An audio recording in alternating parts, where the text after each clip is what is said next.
Good morning, everyone. Today, in this lecture, I am going to discuss the concept of distance vector routing. And distance vector routing is the part of dynamic routing technique. And this is very popular routing algorithm of the dynamic routing category. So here, there are two diagrams, or can say figure A and figure B. In figure B, there is subnet. Subnet means part of the network. So here in this subnet, there are 12 routers are connected by some communication medium. So here A is a router, B is a router, C is a router. These are the routers. So I have already told you that in dynamic routing algorithm, the routing decisions are taken and it depends on the current traffic and current topology. So here in this figure, it is shown that how router J updates its table with the help of its neighbors. One important thing in distance vector routing, each node maintains its table, or we can say its vector, and before taking the decision, all the tables from the neighbors are collected, and on the basis of that, routing decision is taken. Because in distance vector routing, after some interval of time, each and every router shares the neighbors after some interval of time. So here in this figure B, it is shown that vectors received from J's 4 neighbors, because router J is connected directly with router I, router A, router H, and router K. So if J wants to take decisions for routing the packets, it receives the table from I, A, H, and K. So in this figure B, whatever the data is shown in these vectors are the just for the example. So here we can say this table is received from A. This table is received from I, router I. Third table is received from H, router H, and the fourth one is received from the router K. Okay. Now, if we talk about this first column, this is A to A. Source is A, destination is B. A to A, A to B, A to C, A to D. So what will be the delay from A to A? There will be no delay. So here is 0. And now A to B, it is 12 millisecond. A to say C, it is 25 millisecond. So these are taken randomly for showing the process. Okay. So for some time we can say that this is the A table, this is the I's table, H table, and the K's table. And these tables are received by the J. Here it is written vector received from the J's 4 neighbors. And the last column, this is the new estimated delay from J, because J updating its table with the help of these 4 tables. So if J is going to A, J is going to A using next outgoing line A. So there is delay JA. JA delay is 8 millisecond. Already it is given. So the value will be 8. If J, from J it is going to B, because this second row represents the B. If the packet is to be travel from J to B through A, so J to A delay is 8 millisecond, already it is given. And A to B, what is A to B? We can see from this table. A to B, it is 12. So if we have to go from J to B, if we go through J to A and A to B, so J to A delay is 8 and A to B here it is 12. So the sum of 8 and 12 is 20. Here it is 20 and the outgoing line is A. Okay. So in this way this table is updated and this acts as a new routing table for J. Okay.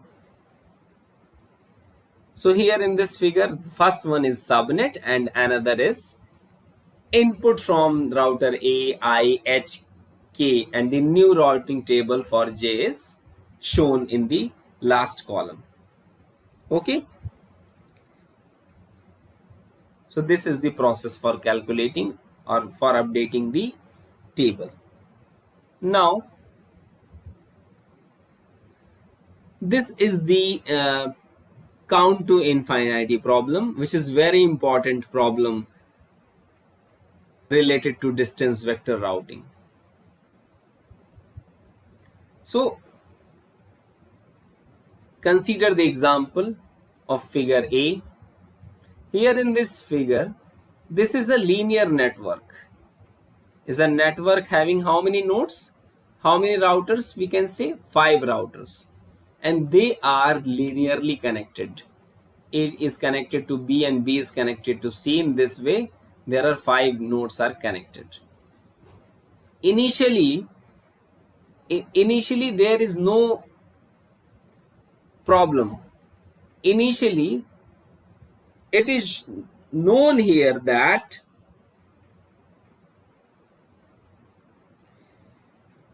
or we can say distance vector routing works in theory, but it has a serious drawback in practice because it converges to the correct answer and it may do so slowly because it reacts rapidly to the good news but leisurely to bad news. Okay.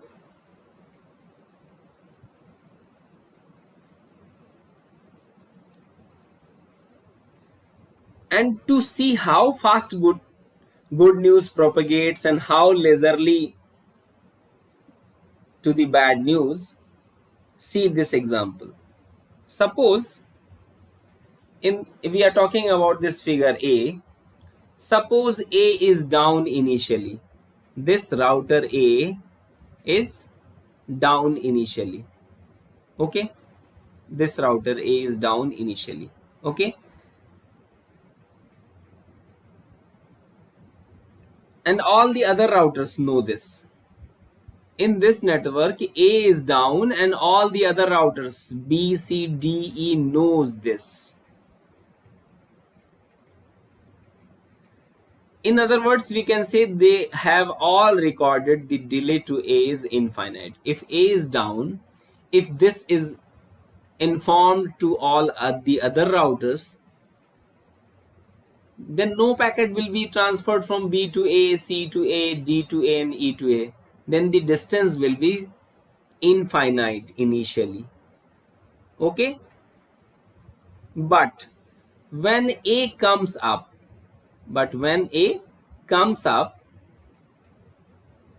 the other routers learn about it via the vector exchanges because this is the property of distance vector routing.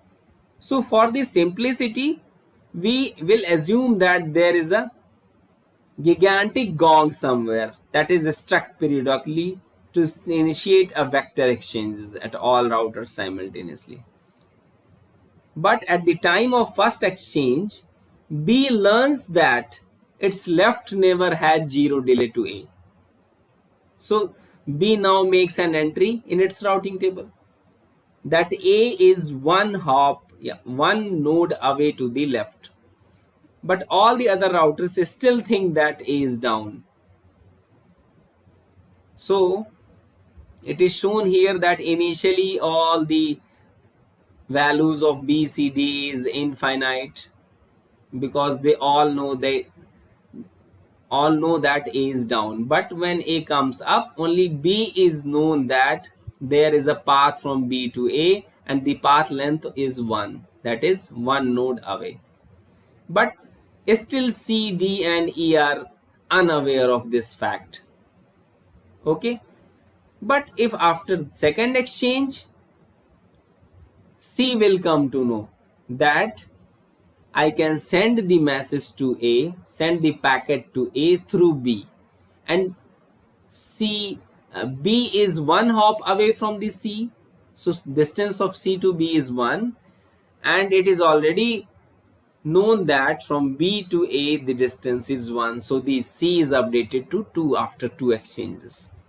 In this way, 1, 2, 3 and infinite after 3 exchanges, and after 4 exchanges, 1, 2, 3, 4.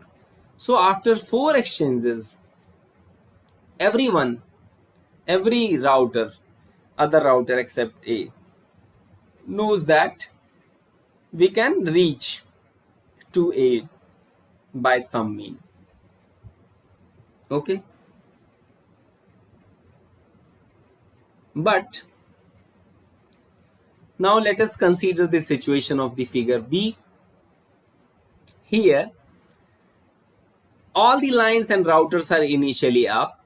Router B, C, D, E have distances to A 1, 2, 3, 4 initially. Here it is shown 1, 2, 3, 4 initially. But in the meanwhile, suddenly A goes down. Or we can say that the line between A and B is cut, which is effectively the same thing from B's point of view.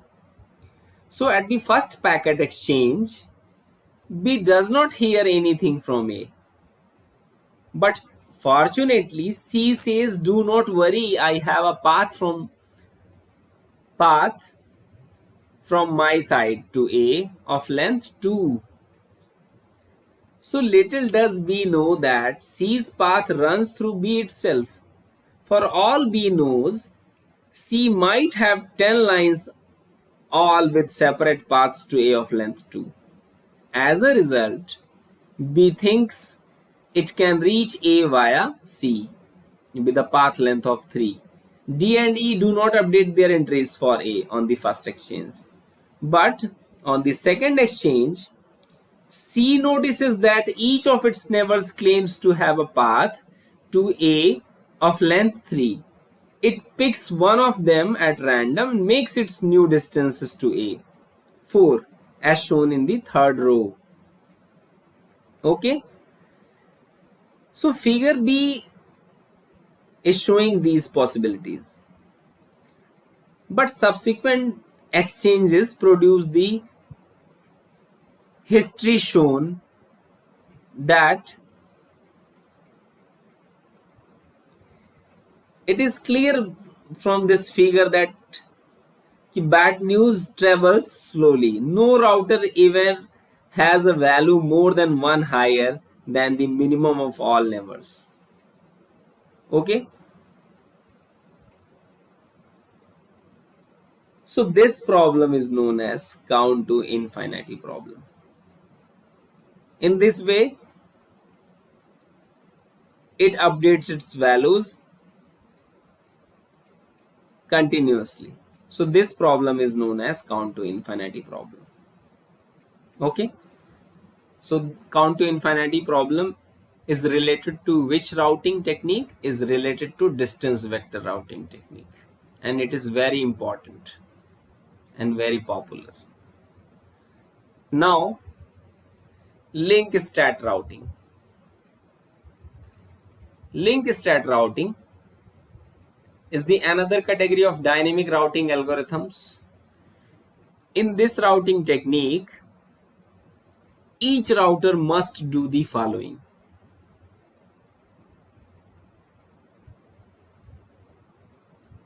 The idea behind link stat routing is simple and can be stated as 5 parts. Each router must do the following things. First thing is discover its neighbors and learn their network addresses. Okay, each router discover its neighbors, how many neighbors are there, and what is the address of their network. Second point is measure the delay or cost to each of its neighbors. Means every router calculates its delay to its neighbors. Third point is construct a packet telling all it has just learned. Fourth, send this packet to all other routers. And the fifth is compute the shortest path to every other router. So this is the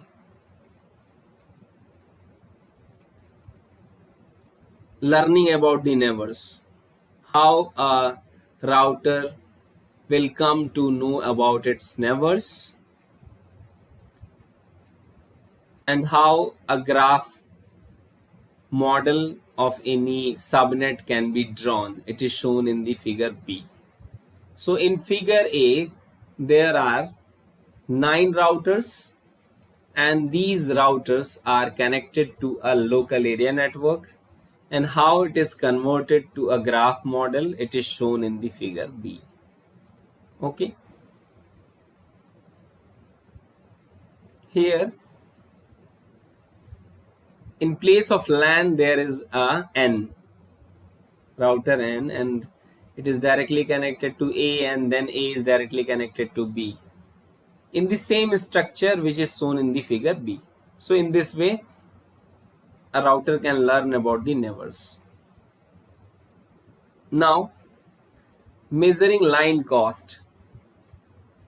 Here a subnet is shown in which the east and west parts are connected by 2 lines. Okay, so the link state routing algorithms requires each router to know or at least have a reasonable estimate of the delay to each of its neighbors. The direct way to determine this delay is to send over the line a special echo packets that the other side is required to send back immediately. So in this way we can measure the line cost. Okay,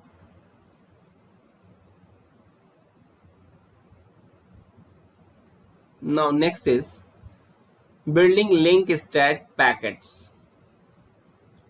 Once the information needed for the exchange has been collected, the next step is for each router to build a packet containing all the data. The packet starts with the identity of the sender, followed by a sequence number and the age and the list of neighbors. Here, for each neighbor, the delay to the neighbor is given. Okay,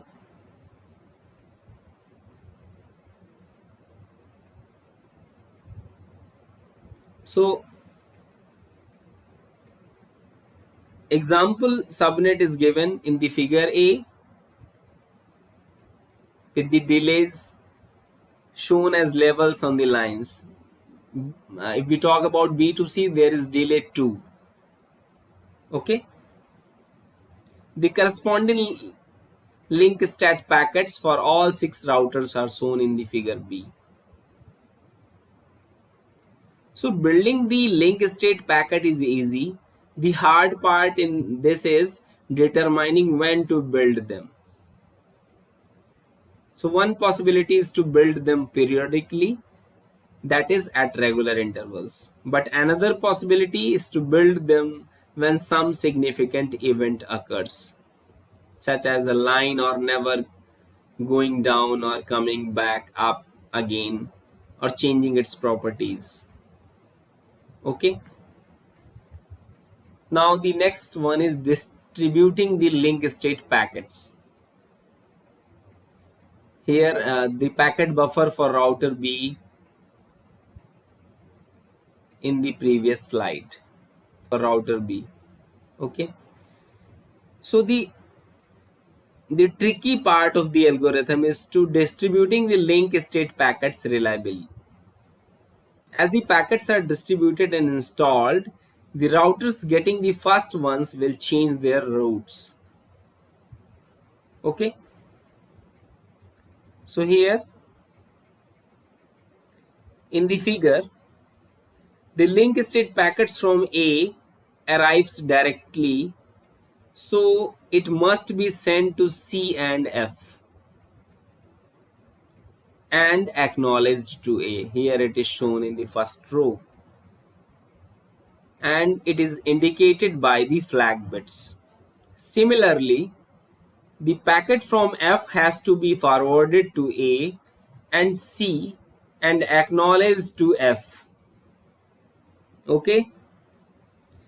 Now, however, the situation with the third packet from E is different. It arrived twice, once via EAB and once via EFB. So it has to be sent only to C, but acknowledged to both A and F as indicated by the bits. Okay. Now, these are the steps, and in this way link state routing works. Now, the next routing technique is hierarchical routing. So this is the hierarchical routing. When we use hierarchical routing, as the network grows in size, the routing tables grow proportionally. As the number of routers will increase, the routing table entries in the routing table will grow in that proportion. Not only is router memory consumed by ever increasing the tables, but more CPU time is also needed to scan them, and more bandwidth is needed to send a status report about them. So at a certain point, the network may grow to the point where it is no longer feasible for every router to have an entry for every other router. So the routing will have to be done hierarchically, as it is in the telephone network. When hierarchical routing is used, the routers are divided into what we will call regions. In this figure A, in this network, it is divided into 5 regions: region 1, region 2, region 3, region 4, and region 5. Okay. And with each router knowing all the details about how to route packets to destination within its own region, but knowing nothing about the internal structure of other regions. When different networks are connected, it is natural to regard each one as a separate region in order to free the routers in one network from having to know the topological structure of the other ones. Okay. So this figure gives a quantitative example of routing in a 2-level hierarchy. And how many regions are there? There are 5 regions. The full routing table for router 1A has 17 entries. Here in the figure B, full table for routing 1A has how many entries? Has 17 entries as shown in B. When routing is done hierarchically, as in figure C, there are entries for all the local routers as before. but all other regions have been condensed into a single router. So all traffic for region 2 goes via the 1B 2A line, but the rest of the remote traffic goes via the 1C 3B line. So hierarchical routing has reduced the table from 17 to how many entries? 7 entries. Here it is shown that we have shifted this 17 entry to the 7 entry using hierarchical table. Okay. So as the ratio of the number of regions to the number of routers per region grows, the saving the table space increases. Okay.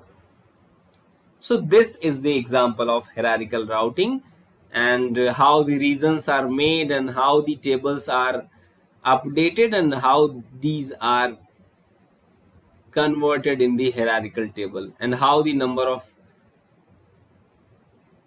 entries will be less. Okay. Now broadcast routing. Broadcast routing is reverse path forwarding. In this figure A, this is subnet and the sync tree for this subnet, and the diagram C is the tree built by reverse path forwarding. Okay. So there are some applications where host needs to send message to many or all other hosts. For example, if we take the example of service distributing weather reports, stock market updates, or live radio programs might work best by broadcasting to all machines and letting those that are interested read the data. So sending a packet to all destinations at a time, or we can say simultaneously, is called broadcasting. So various methods have been proposed for doing it. Okay. Earlier we have seen the flooding. So flooding technique is also obvious for the broadcast routing, can say. Now the multicast routing. Some applications also require that widely separated processes work together in groups. For example, a group of processes implementing a distributed database system. In these situations, it is frequently necessary for one process to send a message to all the other members of the group. If the group is small, it can just send each other member a point-to-point message. If the group is large, this strategy is expensive. Sometimes broadcasting can be used, but using broadcasting to inform 1000 machines on a million node network is inefficient because most receivers are not interested in the message. So thus we need a way to send messages to well-defined groups that are numerically large in size but small compared to network as a whole. So sending a message to such a group is called multicasting, and its routing algorithm is called multicast routing. Okay. So here in this diagram, figure A is showing a network. Figure B is showing a spanning tree for the leftmost router, that is for 1, 2. A multicast tree for group 1 in the C, and in the figure D, a multicast tree for group 2 is shown. Okay. Now, routing for mobile host. Millions of people have portable computers nowadays, and they generally want to read their email and access their normal file system, wherever in the world they may be. So these mobile hosts introduce a new complication. To route a packet to a mobile host, and the network first has to find it. Okay. So this is the routing for the mobile host. And in this diagram, it is shown that a wide area network to which local area networks, metropolitan area networks, and the wireless cells are attached. How they are attached and how it works. Again, it is the routing for mobile host, packet routing for mobile users. And these are the routing in ad hoc networks. Ad hoc means the network is not fixed. It is changed at the different times. As time, if we take the example of military applications, there are some radars, there are some flights, there are some planes in the air, there are some tanks on the earth, and they all are connected, and every time the topology is changing. So in that case, that network is known as ad hoc networks, and the routing in that is known as routing in ad hoc networks. So possibilities when the routers are mobile, means not fixed. The military vehicles are battlefield. No infrastructure, a fleet of ships at sea. Another example can be emergency works at earthquake. Next is a gathering of people with notebook computers. Okay. So this is the root discovery in the mobile ad hoc networks. We will not go into the detail of this mobile ad hoc networks, and this is the root discovery, and this is the root maintenance. Thanks.